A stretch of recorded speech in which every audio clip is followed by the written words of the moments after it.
بسم الله الرحمن الرحيم الحمد لله رب العالمين والصلاة والسلام على أشرف الأنبياء والمرسلين نبينا محمد وعلى آله وأصحابه أجمعين وأشهد أن لا إله إلا الله وحده لا شريك له وأشهد أن محمدا عبده ورسوله صلى الله عليه وسلم أما بعد.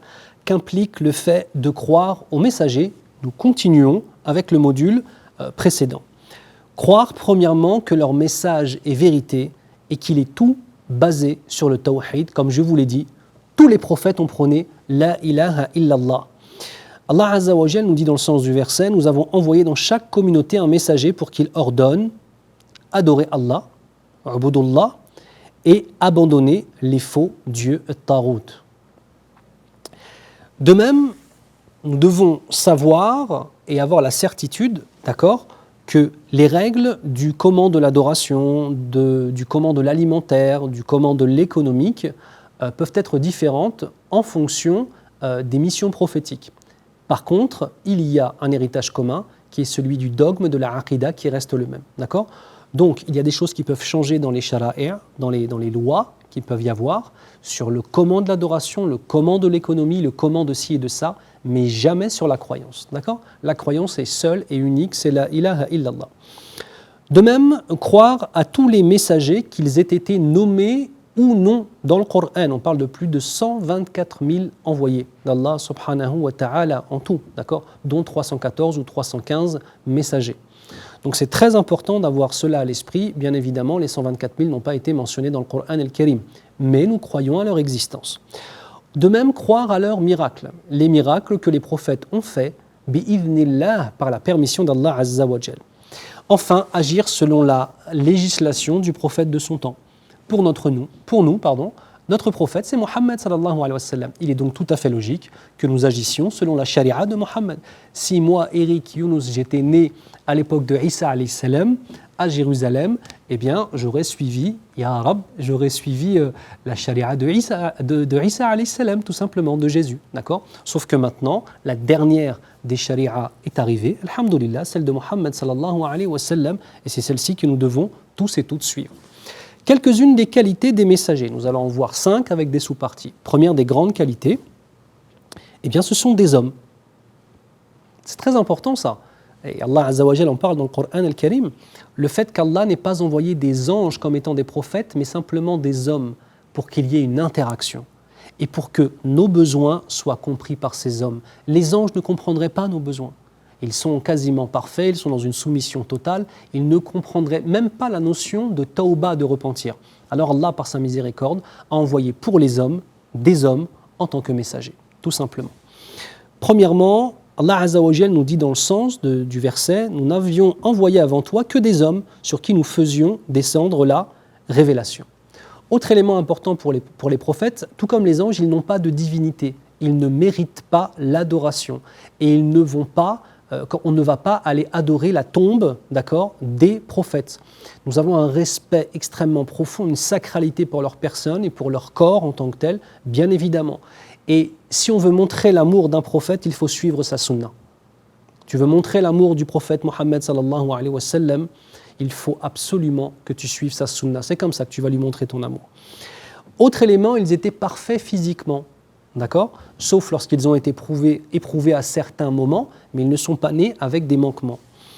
Autre élément, le summum dans la perfection morale. Voilà ce qu'ils étaient. Ils étaient d'une moralité éminente. Wa innaka la'ala khuluqin 'azim. Comme Allah Azza wa Jal le dit dans le Coran lorsqu'il parle de Mohammed sallallahu alayhi wa sallam, dans le sens, et tu es d'une moralité éminente, et tu es d'un khuluq, c'est-à-dire d'un tawhid avec Allah, qui est éminent. De même, les meilleurs hommes au regard de leur naissance et de leur ascendance. Allah Azza wa Jal a fait que ces hommes soient de bonne naissance. Alors cela ne signifie pas que si nous ne sommes pas des nobles ou d'ascendance noble, alors nous n'avons pas de valeur. On n'est pas en train de dire ça. Mais néanmoins, on parle par exemple, quand on regarde Youssouf alayhi salam, quand on voit son père, quand on voit son frère, quand on voit son grand-père, on parle d'une descendance pieuse et une ascendance noble, incha'Allah. Il possède une grande intelligence et un langage expressif et éloquent. Mohammed sallallahu alayhi wa sallam était d'une éloquence extraordinaire. Il a ce qu'on appelle jawami' al-kalim, c'est-à-dire la capacité de dire un maximum de choses en un minimum de temps. Extraordinaire. Deuxièmement, après le fait de voir que ce sont des hommes, mais qu'ils ont des particularités, même s'ils sont des hommes, ils ont des particularités dans leur façon d'être, aussi bien physiquement qu'intellectuellement ou au niveau de la piété. Deuxièmement, ils ont reçu le message céleste. C'est un choix de la part d'Allah. Pourquoi est-ce que nous disons cela? C'est que tu peux être aussi pieux que tu veux, tu ne pourras pas devenir un prophète. Ce n'est pas un statut qui se mérite par les actions, mais c'est un statut qui est offert par Allah Azza wa Jal. Et Allah est celui qui nomme les prophètes qu'il veut, et pas d'autres. Allah Azza wa Jal nous dit dans le sens du verset, dit « Je suis simplement un être humain. Ana basharun mithlukum. Je suis simplement un être humain comme vous.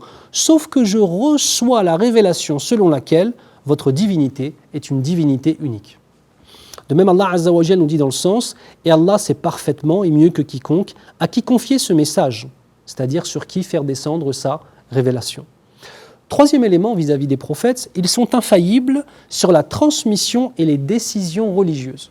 Alors, on va devoir faire la différence sur le moment où le prophète parle en tant que prophète et le moment où le prophète parle en tant qu'homme. À partir du moment où il parle des affaires religieuses, eh bien Mohammed sallallahu alayhi wa sallam parle en tant que prophète. Et donc ses paroles sont inspirées par Allah, il est donc infaillible. Si par contre il parle en tant qu'homme, comme par exemple sur, sur l'agriculture, sur un élément qui n'émane pas de sa mission prophétique, alors à ce moment-là, il parlera en tant qu'homme. Vous saisissez? Sauf s'il recevait une révélation sur l'agriculture, ce serait différent. Vous saisissez? Quatrièmement, ils sont tous véridiques. Ils sont tous véridiques. Cela reprend les caractéristiques que j'ai mentionnées précédemment. Et cinquièmement, ils sont persévérants et patients sur les conséquences de leur da'wa. Des modèles de persévérance et de patience et du fait de continuer et d'être constant dans leur da'wa, mashallah, tabarakallah. On va finir avec les signes et les miracles des prophètes. D'accord? On a deux types de miracles. Premièrement, les miracles concrets et temporels. Et deuxièmement, les miracles qui sont intemporels. Exemple de miracle concret et temporel, lorsque Moussa alayhi salam, persécuté et poursuivi par les Égyptiens, par Pharaon, eh bien, arrive devant la mer et que la mer s'ouvre, alors s'ouvre en 2 ou s'ouvre en 12 pour laisser une partie pour chaque tribu, peu importe, en tout cas que la mer s'ouvre et qu'ils puissent traverser l'océan. Ni vous ni moi ne l'avons vu. Ceci a été une preuve extraordinaire pour ceux qui l'ont vu, mais ni vous ni moi ne l'avons vu. Par contre, nous y croyons parce que c'est mentionné dans les Écritures. Mais le sentiment que nous avons dans le fait d'y croire parce que c'est mentionné dans les Écritures et le sentiment qu'ont eu ceux qui ont assisté au miracle, c'est deux sentiments qui sont complètement différents. D'accord? Donc ce sont des miracles qui sont concrets et temporels. Le fait que Isa alayhi salam ait pu guérir le lépreux ou bien ait pu rendre la vue à l'aveugle ou ait pu faire revivre les morts par la permission d'Allah Azza wa Jal. Ceux qui ont assisté à cela, ce n'est pas comme nous, par exemple, qui l'entendons, le validons, mais n'ont pas assisté. Mais c'est assez logique parce que, de toute façon, les messages étaient destinés à un peuple, dans une zone géographique définie, et à un temps défini. Donc, pour l'islam, il fallait des miracles qui soient différents. Et c'est une des raisons pour lesquelles Mohammed sallallahu alayhi wa sallam, il y a aussi eu des miracles, la lune qui s'est fendue, etc. Mais néanmoins, ce n'est pas le miracle principal. Il fallait un miracle intemporel. Et le miracle intemporel, c'est le Coran al-Karim. Le miracle intemporel, c'est le Coran al-Karim, qui a été préservé et qui est une lumière. Et toute personne qui lit le Coran, Inch'Allah, tombe prosternée, en voyant que c'est la parole d'Allah subhanahu wa ta'ala.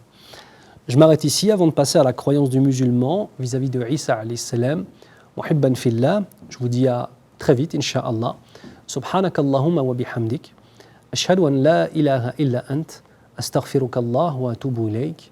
Wassalamu alaikum wa rahmatullahi wa barakatuh.